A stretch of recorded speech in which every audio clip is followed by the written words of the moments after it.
Ang dehydration ay hindi lang simpleng uhaw. Pwede itong maging malubhang kondisyon na delikado sa buhay kung hindi ito maaagapan. Sa video na ito, pag-uusapan natin ang 10 emergency at warning sign ng severe dehydration. At bawat sinyales ay may paliwanag para mas maintindihan ninyo kung kailan kailangan magpatingin sa doktor o pumunta agad sa ospital. Kaya siguraduhin manood hanggang dulo at huwag kalimutang i-like, i-follow at i-subscribe para mas marami pang health tips. 10 emergency at warning signs ng severe dehydration. Number 1, matinding uhaw. Kapag sobrang uhaw kahit na uminom ka ng tubig, isa na itong babala. Ang katawan mo ay nanghihina dahil sa kakulangan ng fluids, kaya mahirap magpanatili ng normal na temperatura at presyon ng dugo. Number 2, bihirang pag-ihi o madilim na ihi. Kung napapansin mong halos hindi ka na umiihi o ang ihi mo ay maitim at malapot, sinyalis ito na kulang ka na ng tubig sa katawan.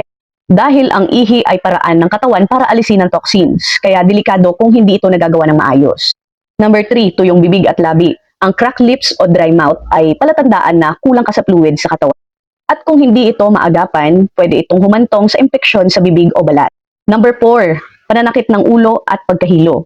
Kapag kulang ang tubig sa katawan, bumababa ang blood volume at nadaragdagan ng stress sa utak, kaya nagkakaroon ng pagkahilo, migraines at confusions.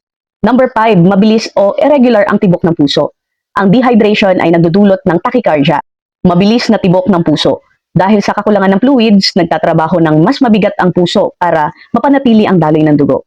Number 6, mababang presyon ng dugo. Kapag kulang ang tubig, bumababa ang blood pressure. Maaari itong magdulot ng pagkahilo o pagkahimatay, lalo na kapag biglang tumayo. Number 7, pagod o extreme fatigue. Isa sa unang senyales ng severe dehydration ay pakiramdam na sobrang pagod. Kahit simpleng gawain lang, parang napakabigat gawin. Number 8, sunken eyes o paglubog ng mga mata. Ang mata ay nagre-react ng hydration levels. Kapag lumulubog ang mga mata, isang malinaw na palatandaan, ito ay malubhang dehydration, lalo na sa mga bata at matatanda.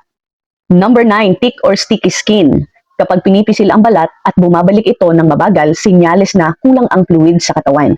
Ito ay tinatawag na poor skin turgor at indikasyon ng severe dehydration.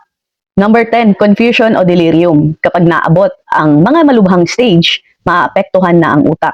Ang taong dehydrated ay maaaring malito, hindi makapag-concentrate o hindi makakilos ng maayos. Ito ay emergency at agapan agad. Yan ang 10 emergency at warning signs ng severe dehydration. Kung napapansin mo sa isa man sa inyo, sa pamilya mo or sa iyo, huwag mag-atubiling pumunta sa doktor. At ang prevention ay simple lang, uminom ng tamang tubig araw-araw, kumain ng pagkaing may tubig, at iwasan ng labis na init at sobrang pagod. Kung nakatulong sa iyo ang video na ito, i-like, i-follow at i-subscribe para mas marami pang practical tips na madaling maintindihan. Ingat palagi!